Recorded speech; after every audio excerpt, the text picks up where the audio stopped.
Welcome back. I'm Ryan Mumy. This is Justin Greenhill, co-founders of Celinda Capital Management, and this is another one of our advisor tip videos. These are the conversations primarily myself and also Justin have with our advisor partners, and we just thought it'd be good to put them in video form, see who else out in the World Wide Web might be interested in them. But this week, Justin, what are we talking about? Streamlining client onboarding process. Yeah, that's one of the pain and fear often drive when advisors choose to partner or change firms, etc. And one of the big fears is the onboarding process.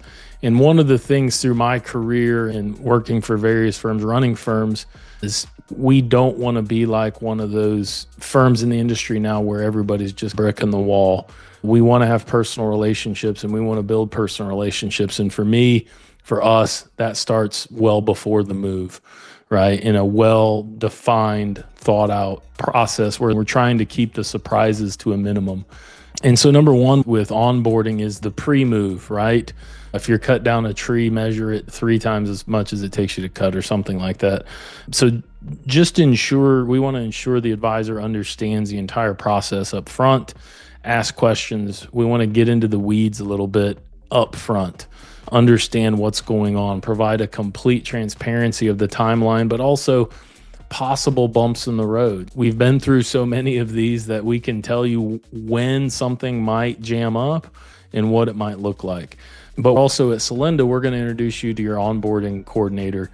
You're going to have one point of contact, one person for everything. So you don't know, do I reach out here? Do I reach out here? No, you're going to have one person that it's their job to take whatever it is and filter to the rest of the organization. And once we feel comfortable, we get ready to pull the trigger. We move to that document phase where we try to streamline the process of document generation.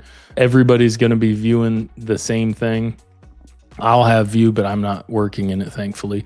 But your transition coordinator will be there along with you, looking at the same data and compiling it, and then going to produce the documents, whether it's DocuSign or in FedEx drop shipment, a bunch of paper or a combination. But this is where our operations team shines, right? And all the experience they have, because they do all the heavy lifting, right? And they're really just being responsive to the advisor's request, who's obviously being responsive to the clients on what specifically they want, but the advisor remains in control. They control the pace, they control the timing, and also the methodology, how they want it to be accomplished, how much they want the ops team involved in getting signatures, and how much they want to maintain that with themselves and their staff. We then move to active onboarding. We're pulling the trigger, we're making the move, we're grabbing licenses, we're sending out communications.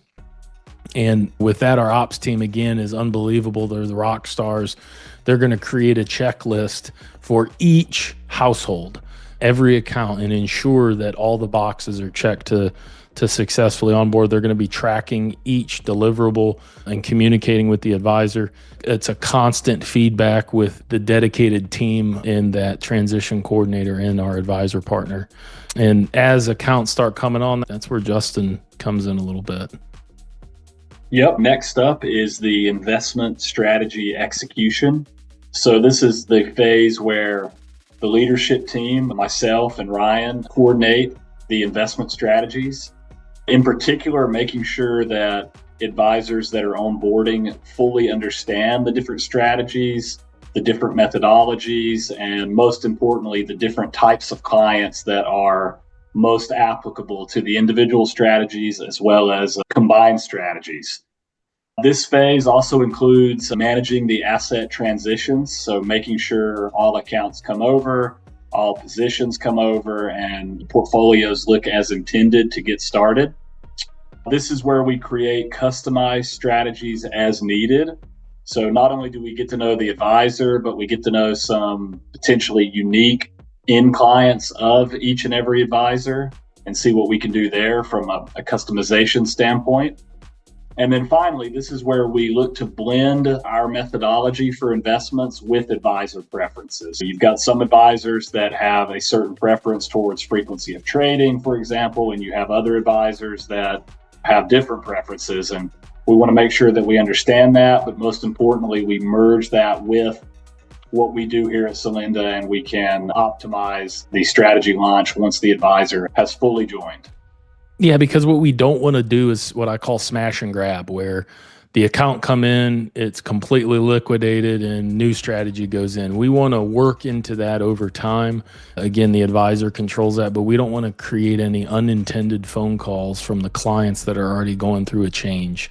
So oftentimes that's the customized strategies where we're going to onboard the strategies that an advisor's been running with, and we're going to run them ourselves and gradually over time morph them into the Solinda way and how we are viewing the markets and managing assets and different client personalities, et cetera. And then finally, okay, we're onboarded. We've got the clients under the Solinda hood, the advisors working with our full operational team at this time. We want to go heavy on post-onboarding communication. We want to host either with myself and or Justin. We want to host some workshop style meetings, get to know you, meet and greet. Here's Solinda, that transparency and accessibility that Justin and I stand on and built the firm on, where no one's off limits, no one's hidden behind the curtain. We're all available and we're all working together to try and help the end client achieve their ultimate goal. We want to introduce the clients to the Solinda team. And we want to start building those relationships, right? Not just with the advisor, but get the clients comfortable with the firm and maintain that focus on service and relationship building. Because oftentimes people treat onboarding like it's some sort of mystery or magic. It's really diligently following a process and staying responsive to people's needs. And that's it. The advisor is always running the show, and we're interested in those long-term relationships. So we view that as starting to build that relational capital. If we show up and we do what we said we're going to do, that to us, that starts to knock down some of that fear of making a transition.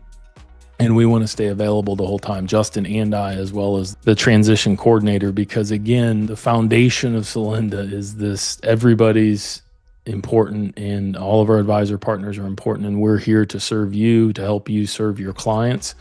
And we don't want to be one of these, you don't know who you're going to get, you don't really build relationship with people type firms. We will never be that. So anyways, that's a little bit about how we go through the streamlining and the client onboarding process. We appreciate you tuning into this advisor tip video. Again, Solinda Capital Management, solindawealth.com. If you have any questions, reach out to us. You want to talk about this video, learn a little bit about Solinda, reach out to us at info@solinda.com, info@SOLLINDA.com. Hope you have a great week.